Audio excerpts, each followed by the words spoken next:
Yeah, Like smart ones. I think Robbie Lawler stopped doing it. I think Cowboy. I think all these guys. Stopped. Robbie stopped sparring completely for years while he was fighting for Strikeforce. But then when he moved to American Top Team, he started sparring again, and he was training really hard. And that's when actually he became the welterweight world champion. He's so fucking tough. Like I want to see that Askren fight again because I put my money on Robbie Lawler. That he does not care about. He looked better than I've ever seen him. He's in crazy shape. I've gone back and forth about 5 times on whether or not that was a good stoppage, but Usman convinced me after we watched the footage that it was a bad stoppage. Yeah, I think Robbie was okay.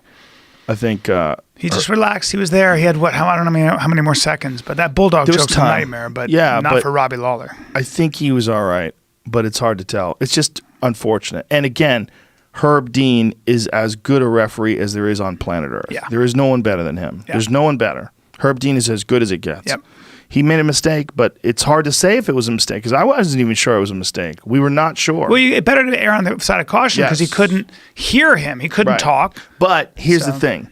He's only getting choked out. Like if it's Ben Askren, he's only getting choked out. If it's Francis Ngannou and he's fucking punching you in the head and you think you're unconscious, then stop the fight. Right. But if it's just a choke, like Ben Askren is not known for being in any way, shape, or form a power striker. No.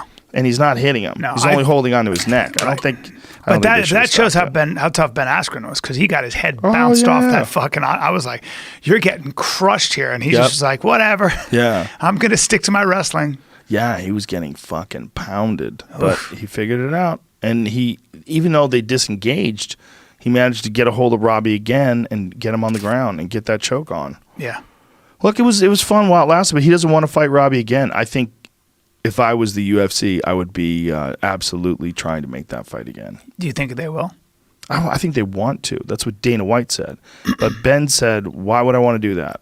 I already won. Yeah. Why would I want to do that?" Well, but the thing about, like Kamara was saying, like, you don't get a choice. Like, the UFC is going to tell you who to fight again. Mm-hmm. Maybe they just offer Ben a good amount of money.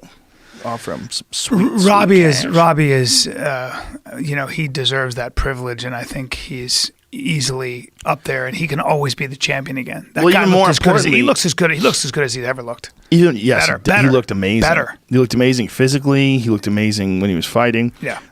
Even more importantly, I think that's the fight that makes the most money because people want to see that. I want to see it. You want to see it. All the real fans want to see it. Yeah, I think they don't do enough of that in UFC. They do sometimes,